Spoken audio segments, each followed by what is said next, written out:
یہ ایام جو گزر رہے ہیں اور آج ان دنوں کا پہلا دن ہے یہ وہ دن ہے جو اللہ کے نزدیک عبادت کے اعتبار سے سب سے زیادہ افضل اور پسندیدہ دن ہے۔ اللہ کے نزدیک ان دنوں سے بڑھ کر کسی اور دن کی عبادت نہیں ہے۔ نبی علیہ الصلوۃ والسلام کا فرمان ہے، ما من ایام اعظم عند اللہ، اللہ کے نزدیک ان دنوں سے افضل کوئی عمل نہیں ہے۔ فیہ احب الی اللہ، ان دنوں کے اعمال اللہ کو بڑے پسند ہیں۔ معنی یہ کہ سال بھر کی جو عبادات ہیں وہ دن جن میں ہم عبادات کرتے ہیں وہ تمام دن ان دنوں کا مقابلہ نہیں کر سکتے، اور اکثر لوگ اس بات سے غفلت میں ہیں کہ ان دنوں کی اہمیت کیا ہے۔ ہمارے ہاں رمضان کا تو بڑا اہتمام کیا جاتا ہے اور کرنا بھی چاہیے۔ رمضان بڑا افضل مہینہ ہے، لیکن ان ایام کے حوالے سے ہماری اکثریت غفلت کا شکار ہے۔ جب نبی علیہ الصلوۃ والسلام نے یہ بات ارشاد فرمائی کہ ان دنوں کے اعمال اللہ کو بڑے محبوب ہیں، تو صحیح بخاری کی روایت ہے، صحابہ نے پوچھا کہ کیا جہاد فی سبیل اللہ سے بھی بڑھ کر؟ آپ نے فرمایا کہ جہاد فی سبیل اللہ سے بھی بڑھ کر، ولا جہاد فی سبیل اللہ، جہاد بھی اس کا مقابلہ نہیں کر سکتا، لیکن الا رجلا خرج فی نفسہ و مالہ، مگر وہ شخص جو نکلتا ہے اپنی جان اور اپنی مال کے ساتھ، اپنا جان لے کر اور اپنا مال لے کر، لا یخرج، اور پھر وہ واپس نہیں آتا، وہ واپس نہیں نکلتا، واپس نہیں آتا، من ذالک بشیء، کوئی چیز بھی واپس نہیں آتی، نہ اس کا مال واپس آتا ہے نہ اس کی جان واپس آتی ہے، وہ مجاہد افضل ہے۔ اس کے علاوہ ان دنوں کی عبادات کا مقابلہ پورے سال کے کسی اور دن سے نہیں کیا جا سکتا۔ تو بات بالکل واضح ہو گئی کہ یہ دن بڑے افضل ہیں، اور پھر ان دنوں کی خاص عبادات ہیں، وہ ہیں تکبیرات، اللہ کے ذکر کو بلند کرنا، وَرَبَّكَ فَكَبِّرْ، اللہ کے ذکر کو بلند کرنا۔ اور ایک حدیث کے اندر یہ وضاحت بھی ہے کہ نبی علیہ الصلوۃ والسلام نے فرمایا کہ ان دنوں کے اندر تسبیح، تحمید، تحلیل اور تکبیر کثرت سے کہو، فَأَكْثِرُوا فِيهِنَّ التَّسْبِيحَ، کہ ان دنوں میں تسبیح کہو، والتحمید والتحلیل والتکبیر، یعنی سبحان اللہ والحمد للہ ولا الہ الا اللہ واللہ اکبر، یہ اذکار ان دنوں میں کثرت سے پڑھنے چاہیے۔ اور تکبیرات کے مخصوص الفاظ جو عام طور پر معروف ہیں وہ کسی مرفوع روایت سے تو ثابت نہیں، لیکن اسلاف سے یہ الفاظ ثابت ہیں، اللہ اکبر، لا الہ الا اللہ، واللہ اکبر، اللہ اکبر، وللہ الحمد۔ تو یہ دن تکبیرات کے دن ہیں، عبادات کے دن ہیں۔ ابو داؤد کی صحیح روایت ہے، نبی علیہ الصلوۃ والسلام نے ان 9 کے 9 دنوں میں روزہ رکھا۔ 10ویں ذی الحجہ کو یوم النحر ہوتی ہے اور عید والے دن روزہ نہیں ہوتا۔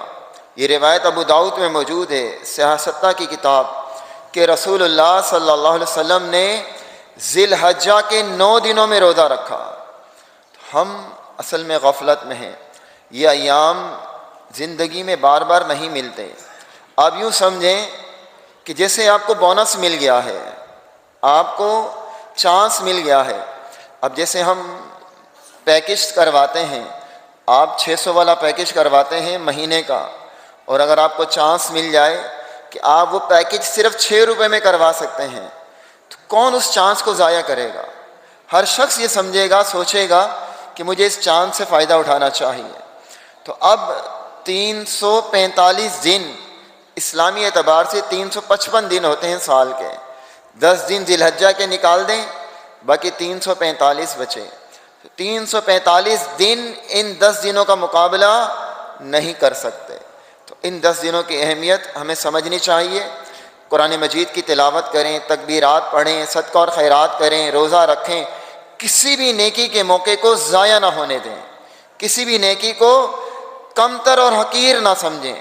جو نیکی کا موقع ملے اسے کریں اور ذکر و اذکار کے اندر اپنا زیادہ تر وقت گزاریں۔ یہ دن ان کی اتنی اہمیت کیوں ہے؟ یہ کہ اشکال کو اور رفع کر دوں، واضح کر دوں کہ راتیں رمضان کی افضل ہیں، لیلۃ القدر کی راتیں افضل ہیں، دن یہ افضل ہیں، ان راتوں کا مقابلہ کوئی اور رات نہیں کر سکتی۔ راتیں وہ افضل ہیں جو رمضان کے آخری عشرے کی راتیں ہیں، اور دن یہ افضل ہیں جو ذی الحجہ کے دن ہیں۔ بلکہ بعض سلف کے قول ہیں کہ اگر کوئی شخص رمضان میں 2 نفل پڑھے، رمضان میں 2 نفل پڑھے، اور ایک شخص ذی الحجہ کے 2 دنوں میں 10 دنوں میں 2 نفل پڑھے، تو اجر و ثواب کے اعتبار سے کون سے نفل زیادہ اجر و ثواب کے سبب بنیں گے؟ تو اس کا جواب یہ ہے کہ ذی الحجہ کے جو دنوں میں نوافل پڑھے جائیں گے ان کا اجر و ثواب رمضان سے بھی بڑھ کر ہے۔ لیکن ہم چونکہ لا علم تھے، غفلت میں تھے، اس وجہ سے ہمیں اس کا احساس نہیں، ہم قرآن مجید کی تلاوت بھی نہیں کرتے۔ تو ہمیں ان ایام کو غنیمت سمجھ کر ان سے فائدہ اٹھانا چاہیے۔ یہ ایام کیوں افضل ہیں؟ ان ایام کے ساتھ ایک شخصیت کا تعلق ہے، ایک گھرانے کا تعلق ہے، اس گھرانے کی وجہ سے یہ دن افضل ہیں، اور وہ گھرانہ ہے جس کے متعلق اللہ نے فرمایا قرآن مجید میں وَاتَّخَذَ اللَّهُ إِبْرَاهِيمَ خَلِيلًا، کہ اللہ نے ابراہیم علیہ السلام کو اپنا دوست بنا لیا، اللہ نے دوست بنایا۔ آپ دوستی کے لیے منتخب کرتے ہوں گے نا، کسی کے تعلقات کی بنیاد پر اس کو منتخب کیا جاتا ہے، کسی کے مال کی بنیاد پر اس کو منتخب کیا جاتا ہے۔ بہت کم لوگ ہوتے ہیں جو کسی کو اس کے کردار کی وجہ سے دوست منتخب کرتے ہیں۔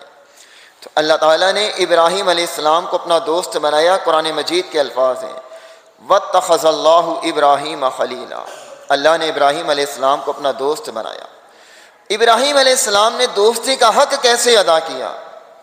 خود قرآن نے کہا، سورہ نجم کی آیت ہے 27 پارے میں، وَإِبْرَاهِيمَ الَّذِي وَفَّى، ابراہیم وفادار تھے، ابراہیم علیہ السلام اللہ کے وفادار تھے۔ یہ دوستی وفاداری کی بنیاد پر تھی، خلوص کی بنیاد پر تھی۔ اور کبھی کبھی ایسا ہوتا ہے کہ انسان کسی دوسرے انسان کو چیک کر رہا ہوتا ہے، اسے حاجت نہیں ہوتی، ضرورت نہیں ہوتی، لیکن وہ سمجھتا ہے کہ دوسرے انسان کو صرف چیک کیا جائے کہ اس کے اندر میرے لیے جذبات اور احساسات کتنے ہیں، یہ میرے لیے کتنا مخلص ہے۔ تو اللہ نے بھی ابراہیم علیہ السلام کو چیک کیا، بہت ساری باتوں میں چیک کیا۔ میں مختصر سا خاکہ آپ کے سامنے رکھوں گا تاکہ بات کچھ سمجھ میں آ جائے کہ اللہ نے ان دنوں کو کیوں اتنی اہمیت دی ہے۔ اللہ نے فرمایا وَإِذِ ابْتَلَىٰ إِبْرَاهِيمَ رَبُّهُ بِكَلِمَاتٍ فَأَتَمَّهُنَّ، ہم نے ابراہیم علیہ السلام کو آزمایا بہت ساری باتوں میں، بِكَلِمَاتٍ، مختلف کلمات میں، مختلف باتوں میں اللہ نے آزمائش میں ڈالا۔ فَأَتَمَّهُنَّ، ہر امتحان میں، ہر آزمائش میں وہ کامیاب ہوئے، ہر امتحان میں وہ کامیاب ہوئے۔ ایسا نہیں ہوا کہ اللہ نے کسی امتحان میں انہیں ڈالا ہو اور وہ فیل ہو گئے ہوں۔ فَأَتَمَّهُنَّ، ہر امتحان میں وہ کامیاب ہوئے۔ تو یہ دن جو ہیں ان کا تعلق ابراہیم علیہ السلام کے گھرانے سے بڑا گہرا ہے۔ ان دنوں کے اندر جو اعمال ہوتے ہیں یہ وہی اعمال ہیں جو ابراہیم علیہ السلام نے کیے تھے، جو ان کے گھرانے والوں نے کیے تھے۔ اور اللہ نے فرمایا وَتَرَكْنَا عَلَيْهِ فِي الْآخَرِينَ، ہم نے تمہارا تذکرہ آنے والے لوگوں میں چھوڑ دیا۔ اب جو لوگ قیامت تک آئیں گے وہ ان اعمال کو دہرائیں گے۔ یہ اعمال کیے جاتے ہیں، عمل دہرائے جاتے ہیں، اب کس کی یاد ہوتی ہے؟ ابراہیم علیہ السلام کی یاد میں یہ سارے اعمال کیے جاتے ہیں اللہ کو راضی کرنے کے لیے۔ ابراہیم علیہ السلام وہ شخصیت تھے جو اللہ رب العزت کے پسندیدہ برگزیدہ بندوں میں تھے اور اولو العزم رسولوں میں سے تھے۔ یہ ایسے گھرانے میں پیدا ہوئے تھے جو گھرانہ توحید پر نہیں تھا۔ ان کا باپ شرک کرتا تھا، اپنے باپ کو بڑے اچھے انداز میں دعوت دی، بڑے اچھے انداز میں سمجھایا، لیکن باپ نے دعوت نہ مانی اور گھر سے نکال دیا۔ یہ اپنی قوم کو دعوت دیتے رہے، لیکن حیرانگی کی بات یہ ہے کہ ان کی دعوت قوم میں سے کسی ایک فرد نے بھی نہ مانی۔ ان کی بیوی سارہ جو تھیں وہ ان پر ایمان لائی تھیں۔ ایک ان کے بھتیجے تھے، وہ مسلمان ہوئے تھے۔ ان کے بھتیجے سیدنا لوط علیہ السلام تھے، ابراہیم علیہ السلام کے سکے بھتیجے تھے، وہ ایمان لائے تھے۔ اللہ نے انہیں بھی پھر نبی بنا دیا تھا، لوط علیہ السلام کو۔ باقی پوری قوم میں ان پر ایک شخص بھی ایمان نہیں لایا، اور اللہ نے فرمایا ان ابراہیم کان امۃ قانتا للہ حنیفا۔ ابراہیم تنہا ایک امت تھے، اکیلے تھے، یعنی جتنی خوبیاں پوری امت میں ہوتی ہیں وہ تنہا ابراہیم علیہ السلام میں تھیں۔ ان کی عمر غالباً 86 برس پہنچ چکی تھی، لیکن اولاد کی نعمت سے محروم تھے، اولاد نہیں تھی، اللہ نے انہیں اولاد نہیں دی تھی، لیکن اللہ سے اولاد مانگتے ہوئے مایوس بھی نہیں ہوئے تھے، نا امید بھی نہیں تھے۔ اس سے پہلے قوم کو دعوت دیتے رہے، قوم کو سمجھاتے رہے، لیکن قوم نہ مانی۔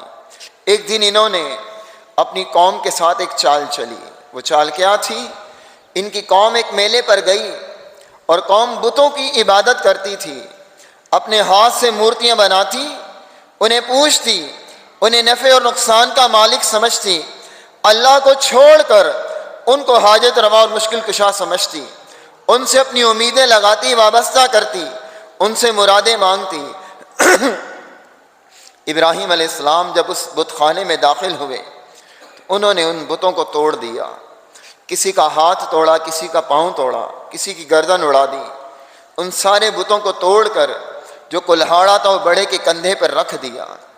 قوم جب واپس آئی تو اپنے معبودوں کی یہ حالت دیکھ کر پریشان ہو گئی کہ ہمارے معبودوں کے ساتھ یہ حرکت کس نے کی ہے؟ ابراہیم علیہ السلام کو بلایا اور کہا اَأَنْتَ فَعَلْتَ هَذَا بِآلِهَتِنَا یا ابراہیم، اے ابراہیم ان کی یہ حرکت، ان کی یہ حالت آپ نے کی ہے؟ ابراہیم علیہ السلام نے کہا قَالَ بَلْ فَعَلَهُ كَبِيرُهُمْ فَاسْأَلُوهُمْ إِن كَانُوا يَنْطِقُونَ۔ ان سے پوچھو، یہ جو بڑا ہے نا اس سے پوچھو، اگر یہ بولتا ہے تو یہ بتلائے گا کہ کس نے کیا یہ کام، کس نے کی ان کی یہ حالت۔ اب وہ سمجھتے تھے کہ یہ بول تو سکتا نہیں ہے، یہ کیا جواب دے گا؟ جو اپنے آپ کو بچا نہ سکے، اپنی شامت اعمال نہ بچا سکے، وہ دوسروں کو کیا بچائے گا، اور اپنی صفائی تک نہ پیش کر سکے۔ قرآن نے کہا ثم نکسوا علی رؤوسہم، ان کے سر شرم کے مارے جھک گئے، کہنے لگے تو جانتا ہے کہ یہ بول نہیں سکتا، یہ کلام نہیں کر سکتے۔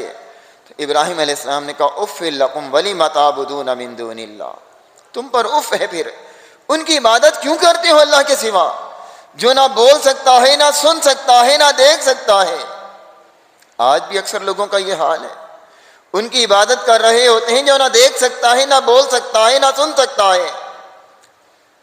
اب قوم کے پاس کوئی جواب نہیں تھا، کہا وَانْصُرُوا عَلَىٰ آلِهَتِكُمْ إِن كُنتُمْ فَاعِلِينَ، کہا کہ اپنے معبودوں کی مدد کرو۔ ہم کہتے ہیں کہ ہمارا معبود ہماری مدد کرے، ہمارا رب ہمارا معبود ہے، وہ ہماری مدد کرے۔ قوم نے کہا کہ اپنے معبودوں کی مدد کرو اور اس کو آگ میں ڈال دو۔ ابراہیم علیہ السلام کے لیے آگ جلائی گئی، آگ تیار کی گئی۔ وہ آگ ایسی آگ تھی کہ ویسی آگ اس سے پہلے تیار نہیں ہوئی تھی، کئی دن تک اس کے شعلے بھڑکائے جاتے رہے۔ اور امام ابن کثیر بدایہ والنہایہ میں لکھتے ہیں کہ لوگ منت مانتے تھے کہ اگر ہمارا یہ کام ہو جائے گا تو ہم ایندھن دیں گے ابراہیم کو جلانے کے لیے، اور لوگ ایندھن جمع کرتے رہے۔ جب آگ تیار ہو گئی تو ابراہیم علیہ السلام کو آگ میں ڈالا کیسے جائے؟ آگ کی تپش اور حرارت اتنی شدید تھی کہ کوئی قریب بھی نہیں جا سکتا تھا۔ پھر شیطان نے انہیں یہ وسوسہ ڈالا کہ ان کے لیے منجنیق تیار کی جائے، وہ جھولا جس میں بٹھا کر ابراہیم علیہ السلام کو آگ میں ڈال دیا جائے۔ جب منجنیق تیار ہوئی، ابراہیم علیہ السلام کو اس میں بٹھایا آگ میں پھینکنے کے لیے۔ ابراہیم علیہ السلام کا وزن اتنا اللہ نے بڑھا دیا کہ وہ جھولا ان سے اٹھ نہیں رہا تھا، اس کا وزن اتنا زیادہ ہو گیا کہ اٹھ نہیں رہا تھا۔ شیطان نے پھر انہیں وسوسہ ڈالا کہ ان کے ساتھ فرشتے ہیں، اگر ان کا لباس اتار دو گے تو فرشتے جدا ہو جائیں گے، فرشتے علیحدہ ہو جائیں گے، جب فرشتے علیحدہ ہو جائیں گے تو اٹھانا آسان ہوگا، کہنا اور سننا آسان ہے۔ کسی کو بے لباس کیا جائے اللہ کی خاطر، اور نبی علیہ الصلوۃ والسلام فرماتے ہیں کہ سب سے پہلے قیامت والے دن ابراہیم علیہ السلام کو لباس پہنایا جائے گا۔ ساری خلقت بے لباس اٹھے گی، لیکن سب سے پہلے لباس ابراہیم علیہ السلام کو پہنایا جائے گا۔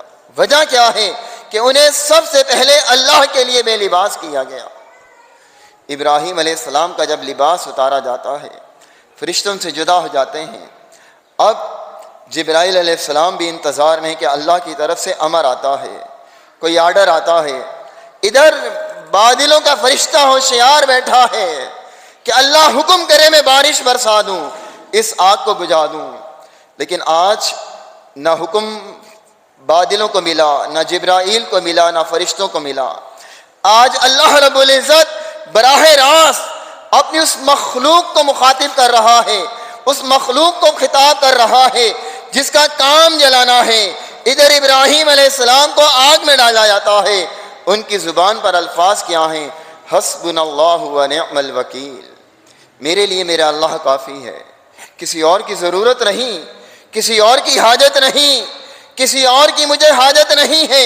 حسبنا اللہ، میرے لیے اللہ کافی ہے، ونعم الوکیل، جو بہترین کارساز ہے۔ آسمان سے ندا آتی ہے، یا نار کونی بردا وسلاما علی ابراہیم، اے آگ ٹھنڈی ہو جا، سلامتی والی ہو جا ابراہیم کے لیے۔ اور اللہ نے اس آگ کو جس کا کام جلانا ہے، تپش دینا ہے، حرارت دینا ہے، اللہ نے اس نظام کو، اس سسٹم کو، اس قانون کو تبدیل کر دیا۔ آگ بھی تو اللہ کی مخلوق ہے نا، اس کا کام بھی تو اللہ کے احکامات کی فرما برداری ہے۔ جب تک اللہ کا امر تھا وہ جلانے کا کام کر رہی تھی، آج اللہ کا حکم ہوا، یا نار کونی بردا وسلاما علی ابراہیم، اے آگ ابراہیم پر ٹھنڈی اور سلامتی والی بن جا، ٹھنڈی بھی اتنی کہ سلامتی والی ہو۔ کبھی آپ نے دیکھا بسا اوقات ایسی کہ کولنگ میں انسان کو اتنی ٹھنڈ لگتی ہے کہ پریشان ہو جاتا ہے، تو اللہ نے فرمایا بردم و سلاما، ٹھنڈی ہو لیکن اتنی ٹھنڈک جو سلامتی والی ہو۔ اور ابراہیم علیہ السلام، مفسرین کہتے ہیں کہ 50 دن اس آگ میں رہے اور آگ نے ان کا بال بھی نہیں جلایا۔ اور ابراہیم علیہ السلام کے الفاظ اپنے ہیں، وہ کہتے ہیں کہ میری زندگی میں، پوری زندگی میں سب سے اچھے دن جو گزرے وہ وہی تھے جو آگ میں گزرے تھے، اس سے زیادہ راحت والے کوئی اور دن نہیں تھے۔ اللہ کی آزمائش تھی، ابراہیم علیہ السلام کا اللہ کے ساتھ تعلق تھا۔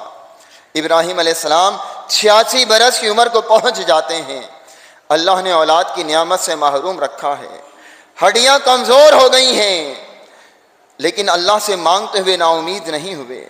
ربی ہب لی من الصالحین، اللہ مجھے نیک اولاد عطا فرما۔ ہمارے ہاں تو شادی کو دوسرا سال ہو اولاد نہ ہو ہم ایمان گنوانا شروع کر دیتے ہیں، مال برباد کرنا شروع کر دیتے ہیں، لیکن اسلام، قرآن ہمیں یہ عقیدہ سمجھاتا ہے، للہ ملک السماوات والارض یخلق ما یشاء یہب لمن یشاء اناثا ویہب لمن یشاء الذکور او یزوجہم ذکرانا واناثا ویجعل من یشاء عقیما انہ علیم قدیر۔ سورہ شورى 25واں پارہ ہے۔ فرمایا اللہ کے پاس بادشاہی ہے، جسے چاہتا ہے بیٹیاں دیتا ہے، جسے چاہتا ہے بیٹے دیتا ہے، او یزوجہم ذکرانا واناثا، جسے چاہتا ہے دونوں دیتا ہے، وَيَجْعَلُ مَن يَشَاءُ عَقِيمًا، جس کو چاہتا ہے کچھ نہیں دیتا۔ لے کے دکھا دو، ساری کائنات زور لگا دے نہیں دے گا، دینے پہ آتا ہے تو مریم کو کسی مرد نے ہاتھ نہیں لگایا تھا، اللہ نے بغیر شوہر کے بھی دے دیا۔ ابراہیم علیہ السلام اس بات کو جانتے تھے کہ اولاد صرف اللہ دے سکتا ہے، اور مایوس نہیں تھے۔ اللہ نے اولاد دی، ربی ہب لی من الصالحین فبشرناہ بغلام حلیم۔ اللہ سے فریاد کرتے ہیں اللہ نے ایک بیٹا عطا فرما۔ اللہ نے بشارت دی کہ ہم تجھے حلیم بردبار بیٹے کی بشارت دیتے ہیں۔ کتنا حلیم تھا، کتنا بردبار تھا، معصوم سا بچہ، اتنی بردباری کہ چھری کے نیچے لیٹ کر بھی جسم کے اندر ارتعاش پیدا نہیں ہوا، حرکت پیدا نہیں ہوئی۔ اللہ نے بڑھاپے میں اولاد دے دی۔ اب اللہ نے حکم دیا کہ اس بچے کو بیابان وادی میں چھوڑا۔ ہاجرہ جو ان کی دوسری بیوی تھی، بیٹے کو ساتھ لیا، اپنی بیوی کو ساتھ لیا۔ اس وادی میں جہاں آج جانے کے لیے میں اور آپ ترستے ہیں، وہ وادی اس وقت ایسی تھی کہ وہاں انسان تو انسان، جانور بھی موجود نہیں تھے، کوئی درندہ بھی موجود نہیں تھا۔ اپنی بیوی کو اور بیٹے کو ساتھ لیا، اس وادی میں چھوڑ آئے۔ چھوڑ کر پلٹتے ہیں، ہاجرہ پوچھتی ہیں یہاں کیوں چھوڑ کر جا رہے ہو؟ کوئی جواب نہیں دیتے۔ پھر پوچھتی ہیں یہاں کیوں چھوڑ کر جا رہے ہو؟ چند کھجوریں اور پانی کا مشکیزہ چھوڑ دیتے ہیں۔ ہاجرہ پوچھتی ہیں کہ اللہ نے آپ کو حکم دیا ہے؟ سر ہلا دیتے ہیں، اشارہ کرتے ہیں کہ ہاں اللہ نے حکم دیا ہے۔ اپنے بیٹے کو اور بیوی کو وہاں سے چھوڑ کر نکلتے ہیں۔ آپ سوچیں، یہ کہنے اور سننے والی بات تو کچھ اور ہے، اپنے اوپر رکھ کر سوچیں۔ تنہا عورت تھی، معصوم دودھ پیتا بچہ تھا، جب پہلی رات آئی ہوگی کس طرح سے گزری ہوگی، کیا حالت ہوگی، کیا کیفیت ہوگی۔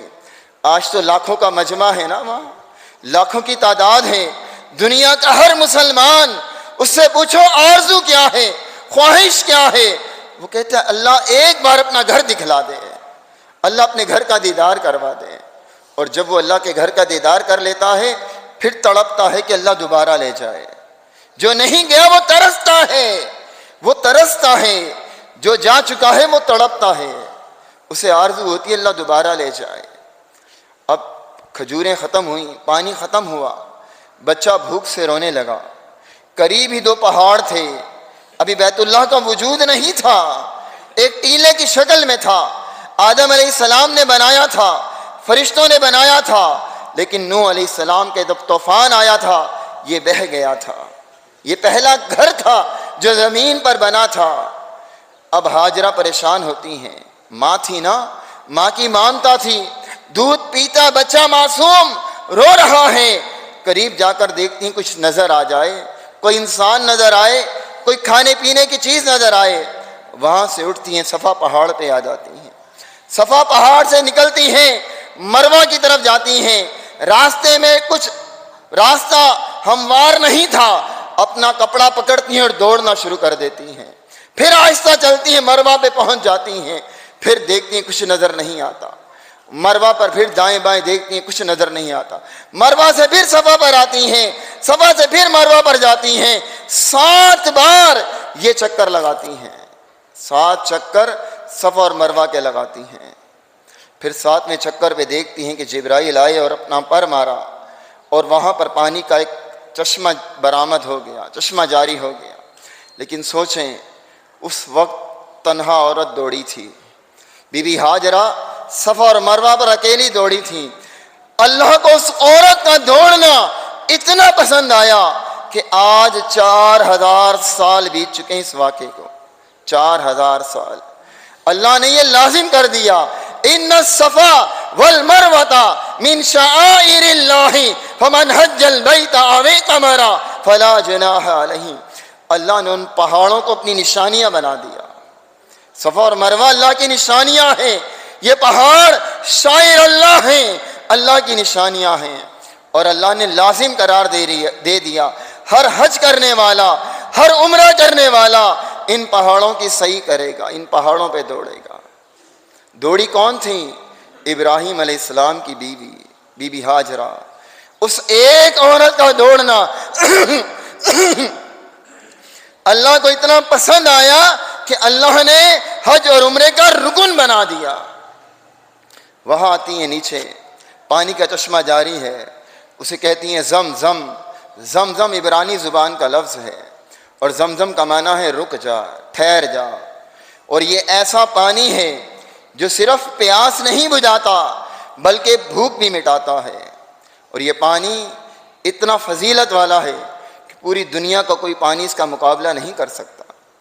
نبی علیہ الصلوۃ والسلام کا فرمان ہے ماء زمزم لما شرب لہ، زمزم جس مقصد کے لیے پیا جائے اللہ اس مقصد کو پورا کرتا ہے، اللہ اس حاجت کو پورا کرتا ہے۔ زمزم پر علیحدہ سے ایک پورا جمعہ ہو سکتا ہے کہ زمزم کی فضیلت کیا ہے، زمزم کے فضائل کیا ہیں، زمزم کے واقعات جو اسلاف سے منقول ہیں وہ کیا ہیں۔ عطا بن ابی رباح عبداللہ بن عباس کے شاگرد ہیں، مکہ کے رہنے والے تھے۔ ایک بار اپنے کچھ ساتھیوں کے ساتھ سفر پر گئے تو وہاں ایک پادری تھا، عیسائی پادری، اس نے ان مسلمانوں کی دعوت کی۔ جب دعوت کی تو پوچھا ان سے کہ تم میں کوئی زمزم کا پڑوسی ہے؟ عطا بن ابی رباح جو عبداللہ بن عباس کے شاگرد تھے کہنے لگے ہاں میں مکہ کا رہنے والا ہوں۔ تو پادری، عیسائی پادری کہتا ہے کہ تمہیں زمزم کا پڑوس مبارک ہو۔ عطا کہتے کہ میں نے اس سے پوچھا کہ تمہارے ہاں بھی زمزم کی کوئی اہمیت ہے؟ تمہارے عیسائی مذہب میں بھی کوئی زمزم کی ویلیو ہے؟ تو اس پادری کے الفاظ تھے کہ اگر ایک طرف ایک بالٹی زمزم کے پانی کی بھری ہوئی ہو اور دوسری طرف ایک بالٹی سونے سے بھری ہوئی ہو تو میں زمزم والی بالٹی اٹھا لوں گا۔ ہمارے مذہب میں زمزم کی اتنی ویلیو ہے۔ تو یہ زمزم اللہ نے کس کے ذریعے نکالا، کس کی محنت تھی، کس کی آزمائش اور کس کا امتحان تھا؟ ابراہیم علیہ السلام کے گھرانے کا امتحان تھا۔ آج ہزاروں برس سے پوری دنیا اس پانی سے مستفید ہو رہی ہے۔ یہی بچہ جب تھوڑا سا بڑا ہوا، لڑکپن کی عمر کو پہنچتا ہے، چلنے پھرنے دوڑنے کے قابل ہوتا ہے، تو ابراہیم علیہ السلام ایک خواب دیکھتے ہیں۔ وہ خواب کیا تھا؟ دیکھتے ہیں کہ اپنے بیٹے کو ذبح کر رہے ہیں، ان کا اپنا لقطے جگر خود ذبح کر رہے ہیں۔ انبیاء کا خواب وہی ہوتا ہے، نبیوں کا خواب وہی ہوتا ہے۔ ابراہیم علیہ السلام نے اسماعیل علیہ السلام سے کہا یا بنی انی ارا فی المنام انی اذبحک فانظر ماذا تری، اے بیٹا میں نے خواب دیکھا ہے۔ سورہ صافات 23واں پارہ ہے قرآن مجید کا۔ ابراہیم علیہ السلام بیٹے سے کہتے ہیں انی ارا فی المنام، میں نے خواب میں دیکھا ہے، انی اذبحک، میں تجھے ذبح کر رہا ہوں، فانظر ماذا تری، بتلا تیری کیا رائے ہے۔ بیٹے کی بردباری تو دیکھیے، بیٹا یہ نہیں کہتا ابا جان خواب ہے چھوڑیں، خواب پر عمل تھوڑی ہوتا ہے، اگر آپ نے مجھے دیکھ لیا تو کیا ہوا۔ بیٹے کا جواب بھی اللہ نے قرآن میں نقل کیا۔ بیٹے کا جواب کیا تھا؟ قرآن نے کہا یا ابت افعل ما تؤمر، ابا جان اللہ نے جو حکم دیا ہے اسے پورا کیجئے۔ یہ نہیں کہا اپنے خواب کو پورا کیجئے، یا ابت افعل ما تؤمر، ابا جان اللہ نے جو حکم دیا ہے اسے پورا کیجئے، ستجدونی انشاءاللہ من الصابرین، اللہ نے چاہا تو مجھے صبر کرنے والا پائیں گے۔ کر ڈالیے ذبح، اگر اللہ میری جان مانگ رہا ہے، اللہ کا امر ہے، مجھے ذبح کر دیجئے۔ کہنا آسان ہے، بڑھاپے کی اولاد ہو، 86 برس کی عمر میں بیٹا ملا، پھر بیابان وادی میں چھوڑ دیا، چلنے پھرنے دوڑنے کے قابل ہوا، اللہ فرماتا ہے کہ ابراہیم اس کو ذبح کر دو۔ ہم جیسا ہوتا بولتے کیوں بھائی، ہم کیوں ذبح کر دیں؟ اللہ ہمارے بیٹے کا خون لے کر کیا کرے گا؟ خون نہیں چاہیے تھا، لگتے جگر بھی نہیں چاہیے تھا، اصل تو امتحان تھا۔ وَإِذِ ابْتَلَىٰ إِبْرَاهِيمَ رَبُّهُ بِكَلِمَاتٍ، ابراہیم کی آزمائش تھی کہ ایک طرف لگتے جگر ہے، بڑھاپے کی اولاد ہے، اور ایک طرف اللہ کا امر ہے۔ اب کس طرف بات جاتی ہے؟ قرآن کہتا ہے، قرآن کا انداز تو دیکھیے، فَلَمَّا أَسْلَمَا وَتَلَّهُ لِلْجَبِينِ، وہ دونوں راضی ہو گئے۔ کون دونوں؟ ابراہیم علیہ السلام اور اسماعیل علیہ السلام۔ وَتَلَّهُ لِلْجَبِينِ، پیشانی کے بل لٹا دیا۔ جب کسی کو ذبح کیا جاتا ہے نا تو پیشانی اوپر رکھی جاتی ہے، گلا اوپر رکھا جاتا ہے، لیکن ابراہیم علیہ السلام نے اسماعیل کو لٹایا پیشانی کے بل، وَطَلَّهُ لِلْجَبِينِ، جبین کہتے ہیں پیشانی کو، پیشانی کے بل لٹا دیا کہ بیٹے کا چہرہ آنکھوں کے سامنے آئے گا تو بیٹے کی محبت غالب نہ آ جائے۔ اب چھری ابراہیم علیہ السلام کے ہاتھ میں ہے، اپنا لخت جگر چھری کے نیچے ہے۔ آسمان بھی حیران تھا، زمین بھی پریشان تھی، یہ کیسا امتحان تھا۔ ایک باپ کی آزمائش کی جا رہی ہے اس کے بیٹے کے ساتھ، اور بیٹے کو بھی آزمایا جا رہا ہے۔ اب اللہ رب العزت آزما رہا ہے، چھری بھی تو اللہ کے تابع ہے نا، چھری بھی تب چلے گی جب اللہ کا امر آئے گا۔ فَلَمَّا أَسْلَمَ وَتَلَّهُ لِلْجَبِينِ، دونوں تیار ہو گئے، ایگری ہو گئے، راضی ہو گئے۔ اب ابراہیم علیہ السلام چھری چلاتے ہیں، چھری جب چلتی ہے تو اسماعیل پر نہیں چلتی۔ اللہ جنت سے ایک مینڈا بھیج دیتا ہے، جب ذبح ہوا تو مینڈا ذبح ہوا، اور آسمان سے ندا آئی، جیسے ہی فرمایا وَطَلَّهُ لِلْجَبِينِ وَنَادَيْنَاهُ يَا إِبْرَاهِيمُ، اللہ عرش سے پکارتا ہے اے ابراہیم، قد صدقت الرؤیا انا كذلك نجزي المحسنین، ابراہیم تم نے خواب سچا کر دکھلایا، ہم احسان کرنے والوں کو اسی طرح بدلہ دیتے ہیں۔ وَفَدَيْنَاهُ بِجِذْعٍ عَظِيمٍ، اور اللہ نے اس کے فدیے میں ایک دمبا بھیج دیا۔ اور پھر وَتَرَكْنَا عَلَيْهِ فِي الْآخَرِينَ، اللہ نے قیامت تک اس طریقے کو جاری کر دیا، اس ذکر کو چھوڑ دیا۔ آج ہم کرتے ہیں نا، اگر ہم سے اللہ ہماری اولاد مانگ لیتا جیسے ابراہیم علیہ السلام سے مانگی تھی، ہم کتنا کامیاب ہوتے ہیں۔ ہم سے اللہ نے اولاد نہیں مانگی، ہم سے اللہ نے جانور مانگا ہے۔ اب ذرا بات کو سمجھیے، ابراہیم علیہ السلام کے دل میں اخلاص کتنا تھا، خلوص کتنا تھا۔ آج ہمارے دل میں جانور ذبح کرتے وقت بھی وہ اخلاص نہیں ہوتا، ہم جانور ذبح کرتے وقت بھی ریاکاری، دکھلاوا، نمود اور نمائش کر رہے ہوتے ہیں۔ اور عقیدہ بھی سمجھیے، عقیدہ بھی سمجھیے، ابراہیم علیہ السلام وقت کے پیغمبر تھے، اور اسماعیل علیہ السلام بھی پیغمبر بننے والے تھے، ان کا بھی امتحان اور آزمائش تھی۔ دو پیغمبر ایک کام کرنا چاہتے ہیں لیکن اللہ نہیں چاہتا تھا۔ دونوں چاہتے تھے کہ اسماعیل علیہ السلام ذبح ہو جائیں، یہی چاہتے تھے نا دونوں پیغمبر، لیکن اللہ نہیں چاہتا تھا، اللہ صرف امتحان لے رہا تھا۔ ہوا وہ جو اللہ چاہتا ہے۔ پھر عقیدہ سمجھیے، اگر ابراہیم علیہ السلام غیب جانتے ہوتے تو جانتے کہ میرا بیٹا ذبح نہیں ہوگا، اسماعیل علیہ السلام غیب جانتے ہوتے تو جانتے میں ذبح نہیں ہوں گا، پھر امتحان کیسا؟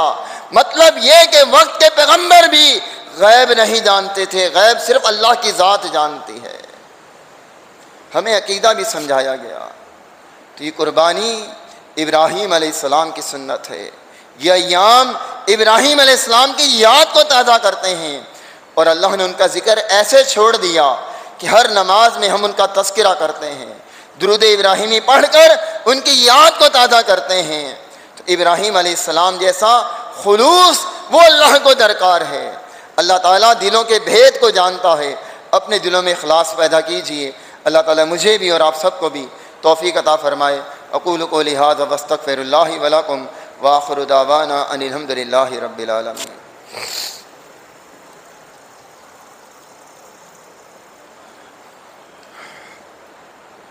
ان الحمد للہ نحمد ونستعین ونستغفر ونعوذ باللہ من شرور انفسنا ومن سیئات اعمالنا من یہدہ اللہ فلا مضل له ومن یضللہ فلا ہادی له اشہد ان لا الہ الا اللہ وحدہ لا شریک له واشہد ان محمدا عبدہ ورسولہ اما بعد۔